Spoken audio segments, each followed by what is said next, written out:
guys, welcome to a random, very off-topic video that I just felt like making for no real reason. This is my anti-capitalist, Amazon Prime Day haul video.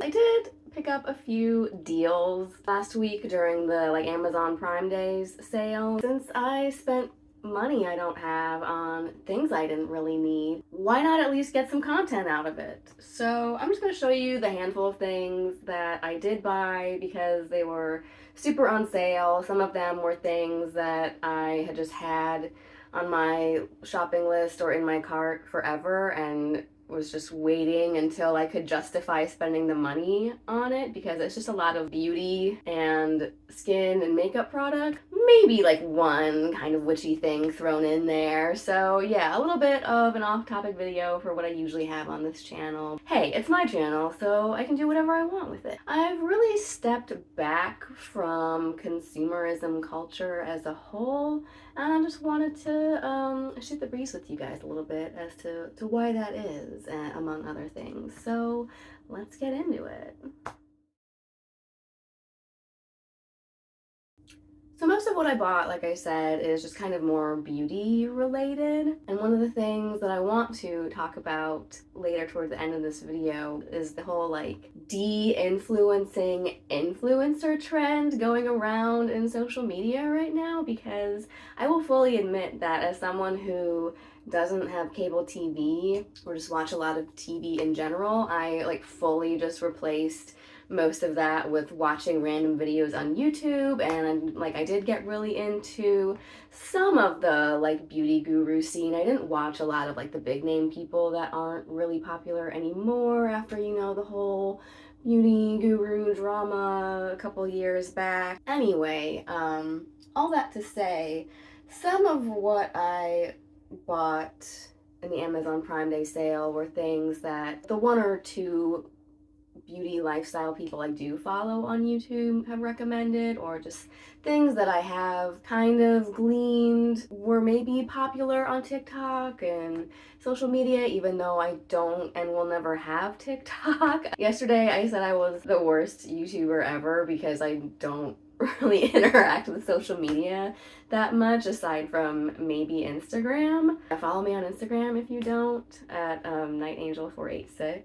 But yeah, most of these are things that are my tried and trues and my holy grail products that I love, and like I said, just couldn't justify at the moment spending extra money on, because everything is super expensive these days, thanks inflation. But let's just go through the couple things that I really like and purchased for myself, and then I'll maybe talk about a couple things that I bought because other people or social media trends had made them a little bit popular. The first one that I definitely had to snag on sale is this Briogeo Scalp Revival, and it's a scrubby exfoliating shampoo. It actually says it's the charcoal and coconut oil micro exfoliating shampoo, and me and my husband both really like this. I get dandruffy and dry skin in general in the winter, especially on my scalp, and I think it's also just because of the water quality that we get here. He is kind of dandruffy too, but we both really like this. It's not too scrubby, so it doesn't irritate my scalp, because I also have really sensitive skin. Normally it's $42 for this tub, and it is a big tub. A little bit goes a long way. I mostly just use it on right on my scalp and my little problem areas of dryness, right here in the front especially. So yeah, a little goes a long way, and it does last us a while, but $42 is a lot to pay for shampoo. I don't care how high quality it is. So when I saw that this was on sale, 40% off, I definitely threw that right in my cart because I had been missing it, and I know my husband probably was too. And the next thing that I definitely had been wanting to try again and picked up was this Miss Jessie's Pillow Soft Curls.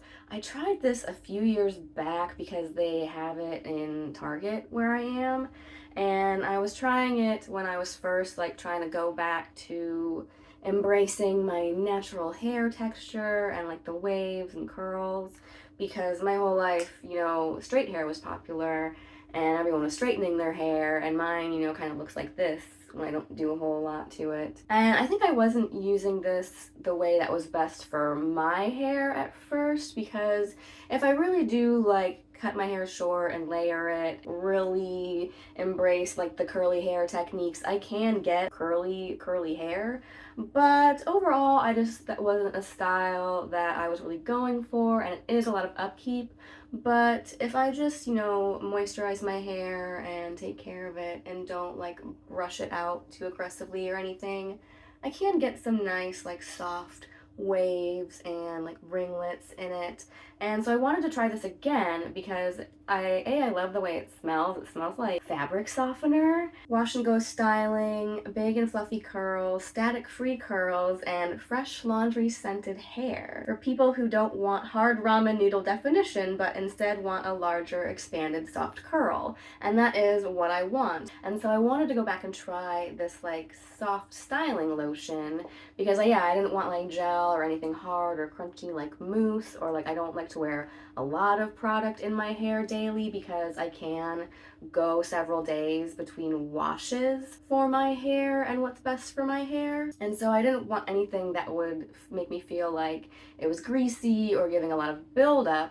And so I've been really happy with the results that I've been getting with it this time. I will just, literally put it in my hair as soon as I get out of the bath or the shower on wet hair, and then, just kind of pin it up or clip it up for a while, and when it dries, it gives me nice, soft definition, but just enough hold to help it not be frizzy, and hold in some ringlets for me. If you have kind of soft waves, or that's what you're going for, definitely highly recommend. To be aware, it does smell like fabric softener, so if you don't like that smell, you probably wouldn't like it, but I really like it. I don't wear a lot of like perfume or things like that because some of it's just too strong for me and gives me headaches. I like to just smell clean, at least for like a base. For like body washes and shower and hair products, I don't really like them to be too heavily scented, because then if I do want to go in with like a spray or an essential oil that, because I make my own, and I'm dabbling with making my own scents. But if I want to layer something on top of it, I want to just start with a base layer of smelling fresh and clean, but not really like anything. So I like this. The next thing is one of my holy grails, and that is the Biore UV Aqua Rich Watery Essence. This is a Japanese sunscreen, and I really like to use this for my face. I use it all over, like it's good for everywhere. I picked this up when I was in Japan because I didn't bring a sunscreen, so this was just one that I found and sounded good, and I just really like the texture of it. It's like kind of a gel, but it doesn't leave a white cast because I think it's like chemical-based sunscreen. And this is SPF 50, which I need for my pale ass skin. It feels really hydrating on the skin. I think that's why it's called like the Biore Aqua Rich Watery Essence. So I really just like the texture. It's not too lotiony. It doesn't have a very strong like sunscreen scent like a lot of them do. And it feels really good on the face. It doesn't feel greasy. It doesn't make me break out or clog my pores, but it gives you a nice like overall like glowy, dewy skin look.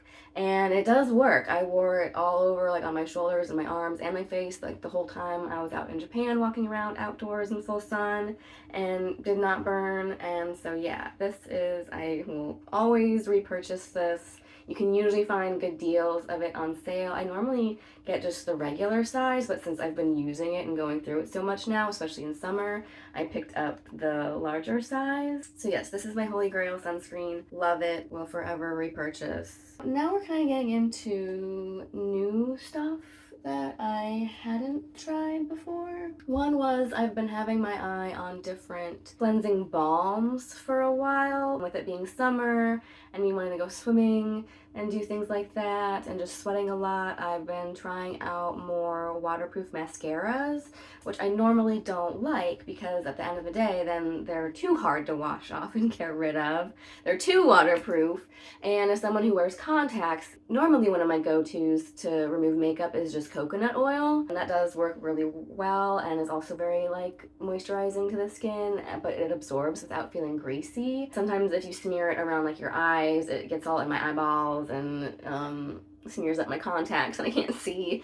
So yeah, I have been kind of interested in finding a good cleansing balm to use just to remove those hard to remove makeup products. And there are some that I've seen in stores here, but I feel like just, yeah, everything again is just so expensive these days. So I was just looking through Amazon at different cleansing balms they had on there and looking at the reviews to see what might be good. As you can see from the last product, I am a sucker for Asian and Korean makeup and skincare. So I saw this one that had good reviews. Skin and Lab Pore Barrier Cleansing Balm. BHA Barrier Complex, 1%. So it says it effectively removes makeup, impurities, and sebum in pores as it melts softly without irritation. And I do like the packaging. It's really cute. And when you open the lid, it comes with a little, I don't drop it on the floor, it comes with a little like spatula thing to help get it out that clips into the top there. And then if you can kind of see, yeah, it's just this white / opaque balm. And I was a little bit worried about that non-irritating part at first because when you open it, it's not scented per se, but it does have a scent. And it's not like super chemically, but especially for removing eye makeup, it kind of made me afraid that it would be irritating. But it's not a strong scent. It doesn't bother or irritate me. Closest thing that I would compare it to is baby powder. Yeah, like that powdery soft scent. I've just been using this to help remove my waterproof and like hard to remove makeup. Just scoop some out on the spatula and smear it around on my eyes, and it doesn't go on greasy.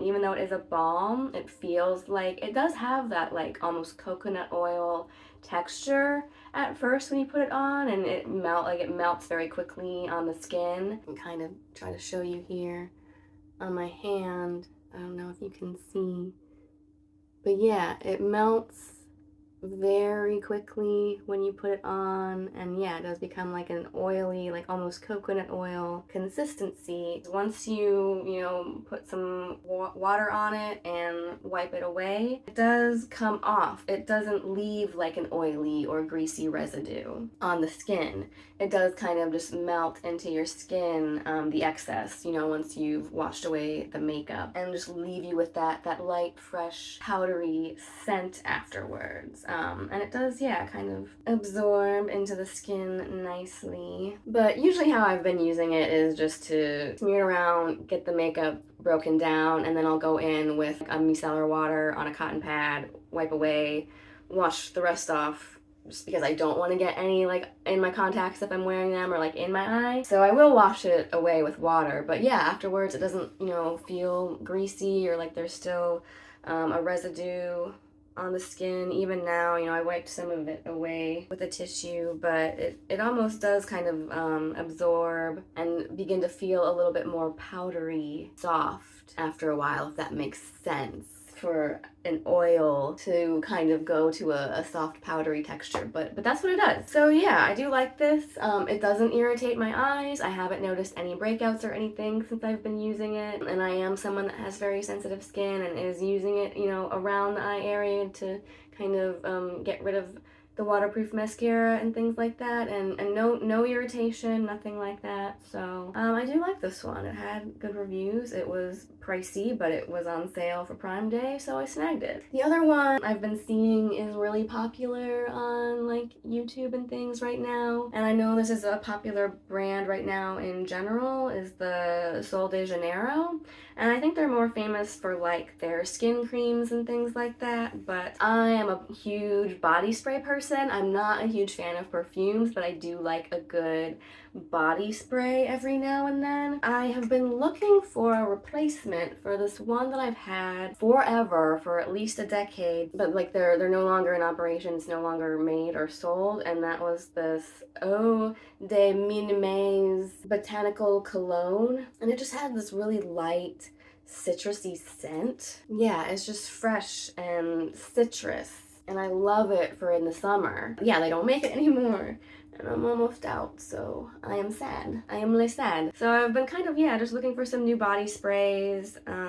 looking for something that I like, I tend to gravitate more toward citrus and fruity scents, and not so much floral or sweet. I do like a little bit of like vanilla, but it depends on the vanilla, if you know what I mean. So I picked up this one because it was on sale for Prime Day. Normally I would not be splurging on high-end designer body sprays or anything like that. You know, this intrigued me. I've heard, yeah, good things about this brand and that everyone loves the way that their products smell. I didn't get like the most popular one. I got this one. And this is the Sol de Janeiro Brazilian Crush Cheirosa 68. This one is Brazilian jasmine and pink dragon fruit. It says on the back here that the fragrance notes are top notes of pink dragon fruit and lychee essence, mid notes of Brazilian jasmine, ocean air, and hibiscus, and dry notes of sheer vanilla and sun musk. And I really like all of those components and those kinds of smells by themselves. Like I said, I really like fruity, citrus. It kind of reminded me of some like Freya body oils and like essential oil perfumes that I've made, which are on sale on my separate Instagram. So check out my shop over at Friedlifa if you want your own Finding Freya or Finding Freyr custom made by me. Get them while they're hot. I've been just looking for things that kind of remind me of that because that's usually what I'll wear on the daily is the ones I make myself. But I am in love with this. First of all, I love the packaging. I didn't think I was gonna get this big of a spray, so that's good. It'll last me forever. I love the way this smells.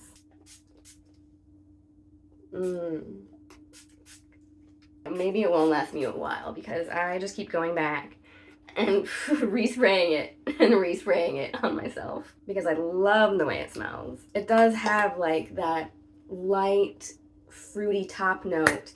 I can smell the fruit of the dragon fruit and the lychee, but like lychee is very like sweet and so is dragon fruit. It almost has like a kiwi-like texture and it doesn't really have a very strong flavor of its own. Like the one time I tried a dragon fruit or a lychee, it was just very sugary and sweet. But yeah, with that like slight hint of a fruity note. And then yeah, as it settles down, you start to smell, I'm just gonna be weirdly smelling myself all day now, don't mind me. You start to smell the jasmine, the hibiscus. I don't know what ocean air is supposed to smell like, but it smells good. It just smells refreshing. I don't like really strong scents, or like I said, really floral scents, but this just smells clean, refreshing, but with that slight hint of fruit at the outset, and then yeah, just kind of just settle in to like a very light, musky, ambery vanilla smell. And I'm in love, you guys. Like, yeah. I haven't tried any of the other ones, but I might have to now. But this was the one that stood out the most to me of the different scents that they have right now. And I'll have to get some of the other ones now maybe to compare, but I am in love with this one. Just a couple things left now. This is another thing that I was kind of like influenced to buy, and it's just a little e.l.f. lip balm. I do love e.l.f. products because they've just been like a affordable brand forever. They have been really stepping up their game in the makeup world just in the last decade or so because they started out just kind of being known for making like very cheap drugstore makeup, and you can get things for like $1, $2, and they have been good about staying mostly within that like low end price point scale, but since then they've just really expanded and do all kinds of makeup and makeup tools and things now. I just picked up this lip balm, and the reason I got this color in particular, this one is Ecstatic. And I normally wouldn't have gravitated towards such a dark color for like a lip balm, but I just wanted something that would give more of a sheer wash of color that I can just wear to work on the days when I don't want to like wear full-on lipstick, but I am looking for a little bit of color. And it kind of reminded me from the way the packaging looked. There's this like Clinique Black Honey lip lipstick or like lip balm that I just keep hearing that come up over and over, and that is just one of the most popular products of all time and supposed to be super wearable for everybody. So I got this because it looked like it would be a dupe for that.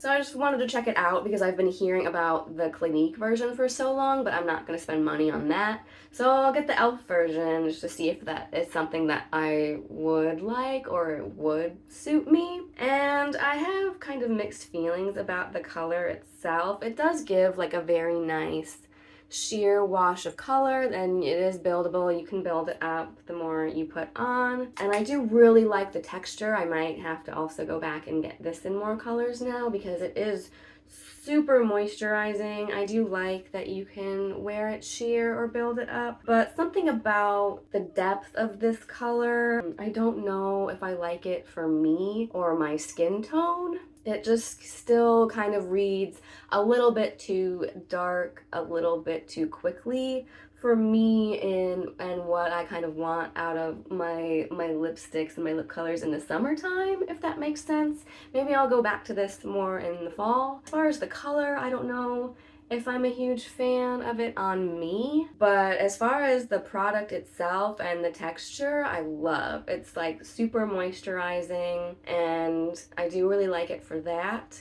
But as far as the color, I apparently would not be a fan of the Clinique Black Honey because I don't know if I liked this for me. Maybe I hyped myself up too much. Product, yes.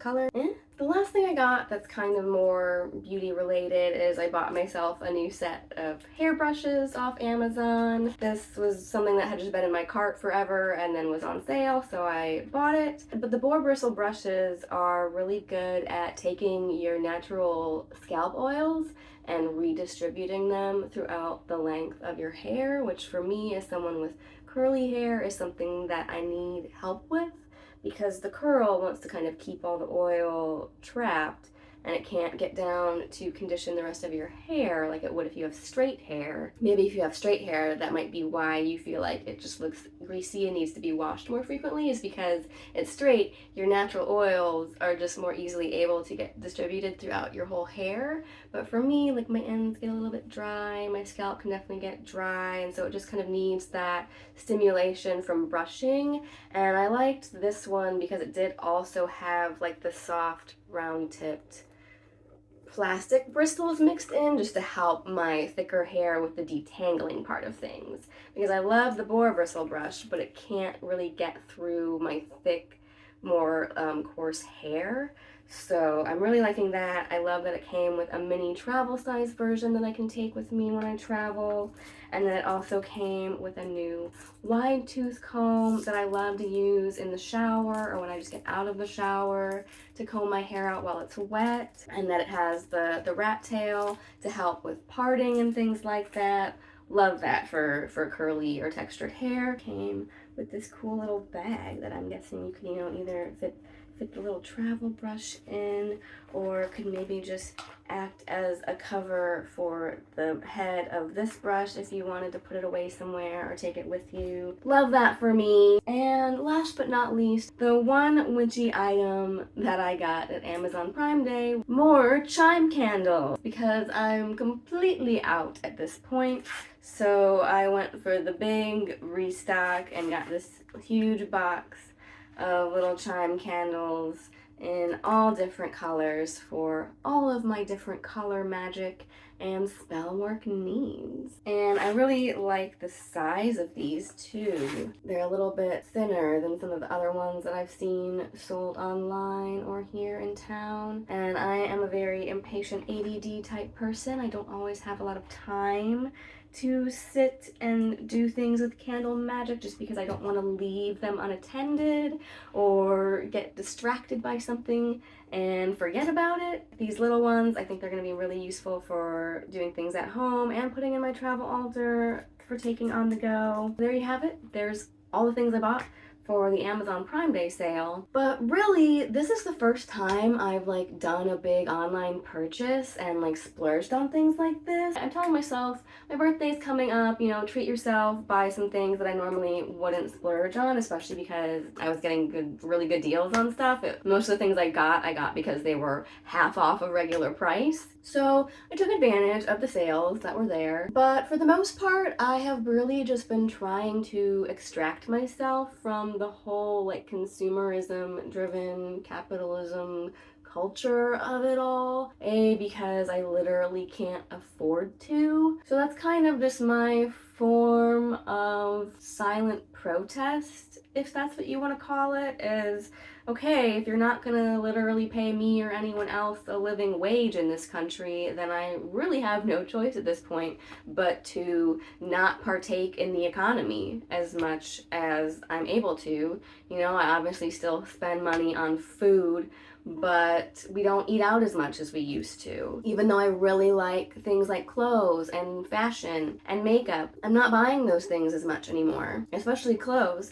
I can't really remember the last time I bought something new off the rack in a store, or yeah, at least not something new like in a store. Most of the time these days, if I'm looking for like new clothes to add to my wardrobe, I'm either going to Goodwill, or I'm going to like the resale stores like Marshall's or TJ Maxx and buying things at a discount or on clearance, or I'm going to places online like ThredUp. I don't really do that a lot. It's more if I want, like if I have like a specific piece in mind that I want to add to my wardrobe and I don't want to have to go to a million stores or pay full price, I'll go to ThredUp, because there you can like search very specifically for specific brands or items of clothing that you want or like color. So I definitely love ThredUp for things like that. For the most part, I'm just choosing to abstain from this crazy economy as much as possible because A, I don't really have a choice. I don't have a lot of extra money to spend on things even if I wanted to,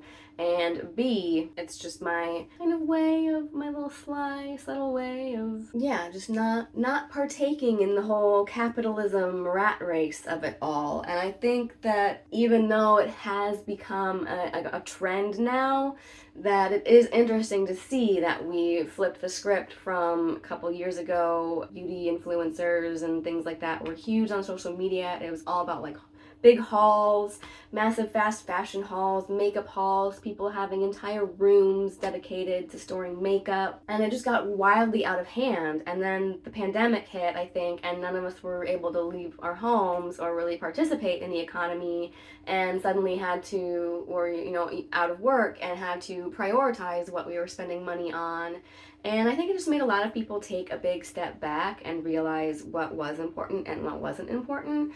And not only that, also drove the price of literally everything through the roof compared to what it was. So afterwards, yeah, I just really stopped partaking in a lot of those things, partly by choice, because it did feel a little bit incongruous and disingenuous to me that we still had this global pandemic happening, but everyone was still being expected to go about our lives like everything was normal and still work and spend money and partake in consumer and capitalist culture like nothing was wrong. And then yeah, I think it just also made a lot of people take a look at their massive collections of stuff and say, like, do I really need this? Is this something that's benefiting or of value to society? Not to disparage it, because I do still love watching those types of videos and watching makeup tutorials and buying and using makeup and clothing myself as a way of self-expression. Finding other ways to do it without spending money all the time. The other thing I just wanted to talk about in this before I leave you is that that's also why you will never see me on here promoting things like witchy subscription boxes, because not only do I want to find a way to share knowledge and share what I'm doing and what I'm interested in with all of you, especially on my occult witchcraft journey, but I want to do it in a way that's not just encouraging everybody to still participate in consumerism and feel like the only way to partake in witchcraft and spellcraft is to spend money on it. I was thinking about it when I was getting ready to film this, that it could, be of benefit to people that maybe live in a really rural area but want to explore, but they literally have no resources near them to obtain materials to work with. But to that, I would kind of say, you might have to go out of your way a little bit more, even if you are still just ordering things online through the internet. But you don't just have to buy a box and follow a formula and just collect all of these ingredients to be a witch and do magic and do spell work.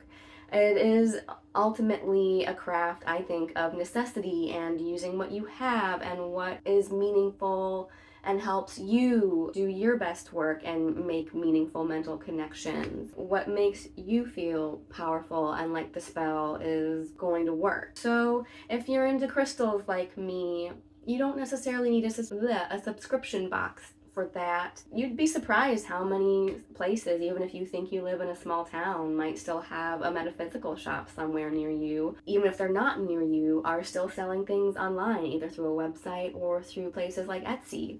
And that's also a really good way to make sure that you are getting ethically and sustainably sourced crystals and gemstones. And not only that, but real and legitimate and authentic crystals and gemstones, because you will find a lot of things out there that are fake or have been chemically or temperature treated somehow to enhance color or make them look a certain way.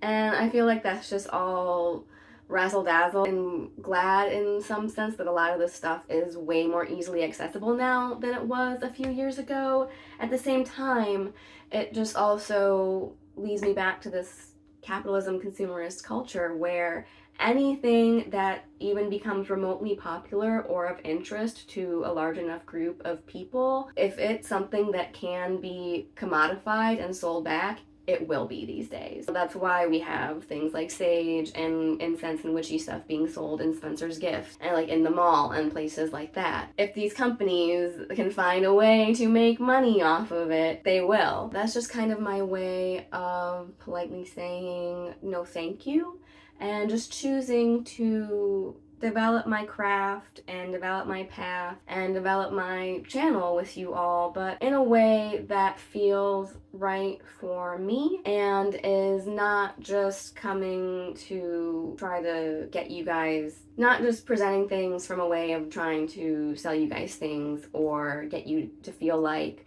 the only way to do it is to have to spend money on it, because that's not true. You can DIY a lot of this stuff, trust me. And even if all you have is a spell book or a Pinterest board, I totally have a private Book of Shadows Pinterest board that's just different spells and things I want to try. And I might not necessarily know the source of them, but that's where your own experience and what resonates for you comes in, and being able to take things, even if it is something that came from a subscription box. You don't just have to plug everything into a formula and plug ingredients in and bada bing bada boom spell. It doesn't always work like that, and that's something that even I am coming to terms with and having to realize for myself, because of the way my brain is and because I'm so ADD sometimes, and it can be hard to sit down and focus. And I have to take the time to really tell myself, even if I'm harvesting and compiling ingredients and components myself, it isn't at the end of the day about just gathering all the ingredients together and throwing them in a cauldron and saying the words and it's gonna work. You have to put your own energy and intent into things and kind of program the different ingredients and components to do what you want with them and work for you in the way that you want to in that spell, So that's something that I am still working on as someone who would classify myself as maybe intermediate level at this point in terms of just things that I know, but maybe still in the beginner to intermediate stage in terms of what I'm actually doing in my actual practice and spells that I've done. I don't want to run the danger of leaning too heavily on these pre-packaged things that are all neatly wrapped in a bow and presented to us as like, here's everything you need to do this. Because it's not that simple and straightforward. You shouldn't feel like you have to spend money on that to be an effective witch. Don't be afraid to go your own way. Don't be afraid to DIY things and just throw together whatever you have and be like, okay, well, I don't have rosemary for this spell, but I have this, and it seems kind of similar, or it holds similar symbolism in my mind, so let's just substitute. You can do that. So I just figured I would sit down with you guys and make a little bit of a tongue-in-cheek, semi-hypocritical, anti-Amazon haul video just for the fun of it, while then also going off about the dangers of capitalism and ranting about we live in a society. So I hope that you enjoyed this little random break from the normal, like, witchy type content. Rest assured, I will be deep back into it soon with the how to use the runes and working with land spirits part 2 videos that I am researching and planning. So look forward to those, and until next time, stay classy, pagans.